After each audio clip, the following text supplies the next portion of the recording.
It's the third one. Come on, mama. Absolutely. What's the tea? Tell me what's the tea? Hello, Drag Racers. I'm Maddox. And I'm Logan. And for season 6 of RuPaul's Drag Race, we will be bringing you our top 3 moments of the week, the shade of the week, our favorite queen of the week, our least favorite queen of the week, our favorite look on the runway, and our predictions for next week's episode. So stay tuned, babies. My first favorite moment was Trinity K during the stand-up comedy. I was just like, she shocked the hell out of me. I was like, she's talking, she's funny. She's not stuttering.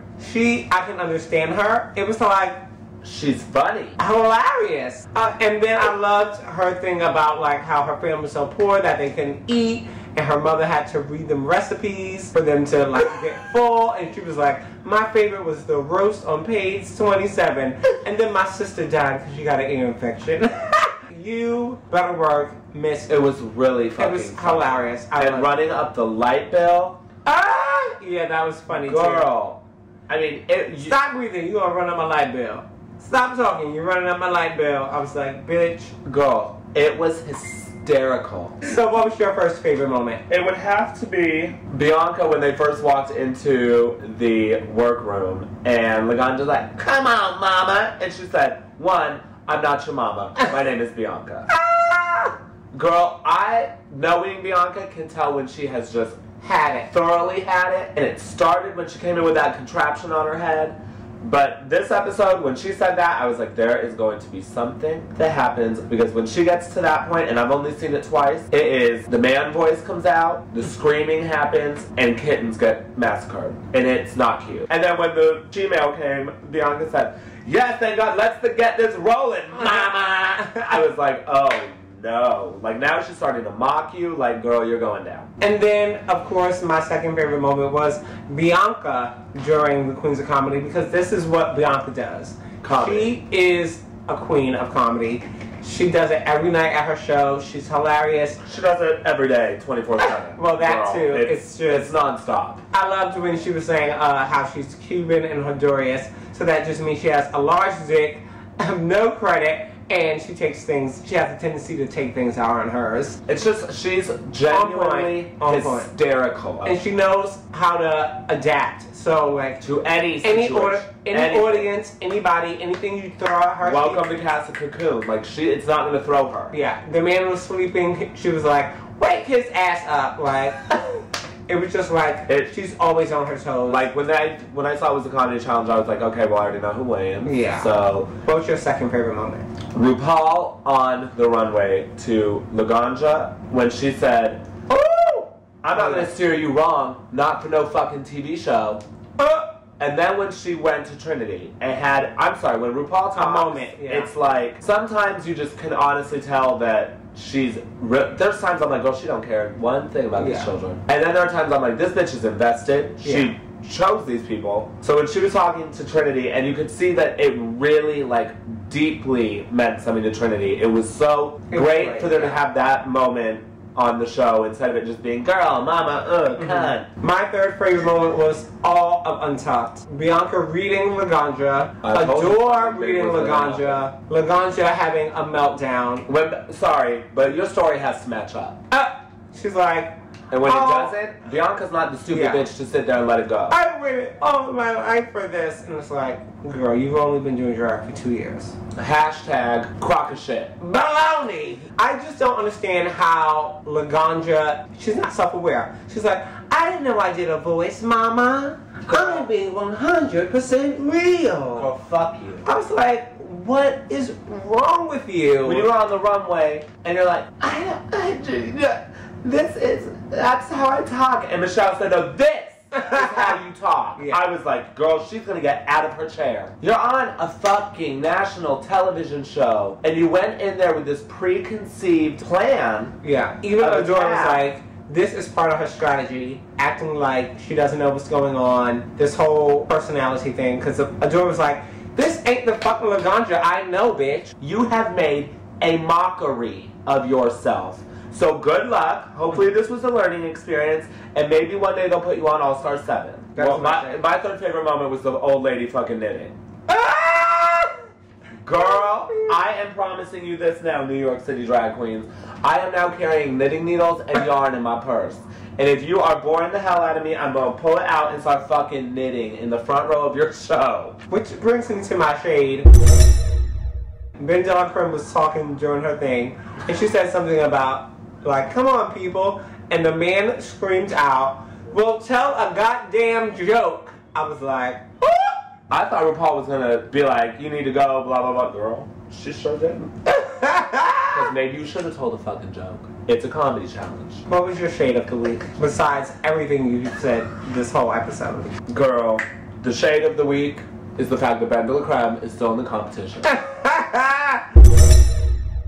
My favorite queen of the week was Bianca Del Rio, for obvious reasons. She had on her classic Bianca look with the pattern. She was a queen of comedy. Let me tell you like, about that what else dress. can you say?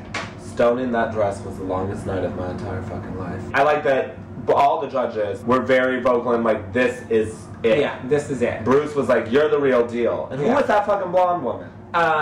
Jamie Presley? Girl, okay. She was like, read me, read me, read me. People that haven't been to her show don't understand. That's what people... People love it. They live for it. My favorite was Trinity. Because she really, Shocked the hell out. turned it. Yeah. It was finally like, because I've known Trinity because I'm a big pageant person and I watch a lot of pageants online and on DVD, so I've known her through that, and I know that she can perform the house down. And I think it took her coming out as HIV positive and then having these moments that are like Bianca being like, come on girl, you can do this. I mean, now you're at that point in the competition where it's go big or go home. Yeah. And she really turned it She the went fuck big. out. My least favorite was Ben Delacreme. Yep, bye. Hated the outfit. You were terrible during the challenge. I'm Ben Delacreme. She's annoying. I'm tired of everyone crying. Ben, no. Ben Delacreme is somebody that I've nurtured. Okay, well go home and nurture her there. Stop wasting my time, because there are better queens that I know in this fucking apartment building that could go on that show and turn it the fuck out and would show who they are, and when the judges critique them, take that and show it the next time. I've had it. Bye. Bye, Ben. Bye. And I also want to say, Ooh. Courtney Act singing during the Queens of Comedy Challenge is not fucking comedy. Girl, bye. My favorite on the runway was Trinity. We kind of already touched on this. I love the outfit. I love the hair. Her paint, like... And she does that makeup in 20 minutes. Oh, that paint is so fierce and so severe. I can't. So she was my favorite look of the night. My favorite was Bianca. But while we are talking about fashion, Jocelyn Fox, if you wear that necklace one more time, it has been a hairpiece. It has been a necklace for the past 4 runway challenges. I know that you have a suitcase full of just tchotchkes. Put another necklace on. I've had it. She likes it.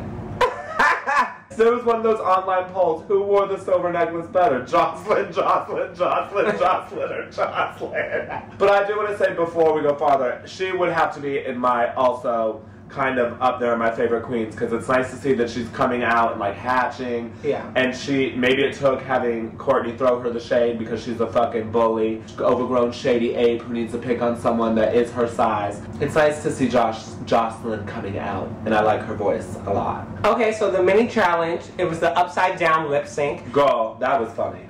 It was funny. I love that Adora's eyes fell out and she just like spit them. She was like, girl, I can't. But Jocelyn won that. Good for you. Good for you, Jocelyn. Love you. Surprised she didn't put a silver necklace on her chin. Obviously, Bianca won the main challenge because she is the queen of comedy. And then the bottom 2 were Jocelyn and Laganja doing Stupid Girls by Pink. Now, and before we even talk about it, let's just remind everybody that Laganja has said on numerous occasions, put me in the bottom 2, mama. I'll send these girls packing. You are not ready for Miss Jocelyn Fox to shut you the fuck down, girl. Girl, it was so fierce.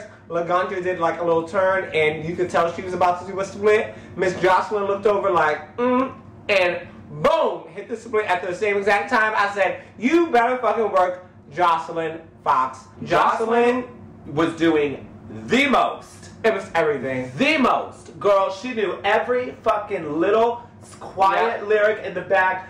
flipping my blonde hair back, girl. And when she walked by Laganja and said, "Stupid girls," and went, I was like, yes, you better have lopsided hair and better be doing it. Yes! And Laganja, that fucking pink wig that you ripped off for that little pixie hair, that's reason enough for you to go home. I was like, girl, what is that fucking mountain of cotton candy on your motherfucking head? Wait, you really tried it with that hair reveal, and I couldn't tell. That was a joke, right? Well, girl, it was the comedy challenge. The whole fucking look was hysterical. Looks like you fell into fucking Baby Gap Halloween costumes and decided to wear them. You're reading fucking Adore last week for her costume, and you spent so much time on your look? Really? Girl, bye. The world has rejoiced. Yes. We can turn our TVs off mute. The Ganja Estranja is gone. Hallelujah. Now season 6 is sickening. Yes. Oh my God, we never have to talk about you again. And you made one more stupid exit. You said, I'm going to be the first queen to truly chasse away. It's not chasse, you dumb bitch. It's sachet. Girl, bye. Bye. Bye. Yes. So happy that Jocelyn sent her home. Girl. I was like, thank you, Lord. Thank you. So, for next week, my predictions, I want Ben de la Creme in the bottom, and I want Cornette, just because. I think it's going to be Ben and Jocelyn. Well, I hope Jocelyn sends Ben home, because I hate Ben. And I also think that Laganja's going to come back in a box. No. And you know what? Last season, we didn't really like Alyssa that much, and then towards the middle, we kind of liked her, and then once she was gone, we missed her. I will not miss Laganja. Just like that. I would like, before we even talk about, girl, I never started to like you, so there's nothing for me to know. Girl. We know you watch the video, so you can stop watching now because we ain't going to talk about you. And who do you think is going to go home, though? I don't know. I hope it's Ben, because I've had it. I want Ben or Darren Lake to go home. I'm done with both of them. Girl, you know, I just want it to be top 4. Get rid of the dead weight. Let's get to the fucking top. I'm ready for someone to win. Yeah. So, leave your comments. Who do you think will be in the bottom 2 next week? Are you happy to see Laganja go? Is that a question? And tell us your revised top 4, because at this time, you should everything is changing, and you should have like a real grasp on who you really like now. So, leave your comments all below. Let us know. There will not be a long wait this week. We will tape. You won't be out of the country. I won't be out of the country. She won't be getting her lips pumped. I won't be having surgical procedures. So, we will be right on time. Thanks for waiting. Thanks for waiting. And thanks for, like, I know I'm a little rude sometimes on Twitter when you ask about it, but girl, I was living my life. I was on vacation. I had no time. But yes. With ice packs on my face. So, thank you so much for all the support and all the love. And tune in next week, which is just in a couple of days, to find out what's the tea. What's the tea? You tell me what's the tea? And if you're looking for a drag daughter, Laganja needs a mother. Because I know Alyssa is somewhere turning in her secrets. CMaddoxBiitch. You look like a fucking avatar. Your hair was a hot goddamn mess. It looked like a little cat, as Bianca would say, sucked on the side of it. And what was with this severe black line with a little bit of blending and nothing up top? Did you run out of makeup, you poor bitch? So we know how you feel about that.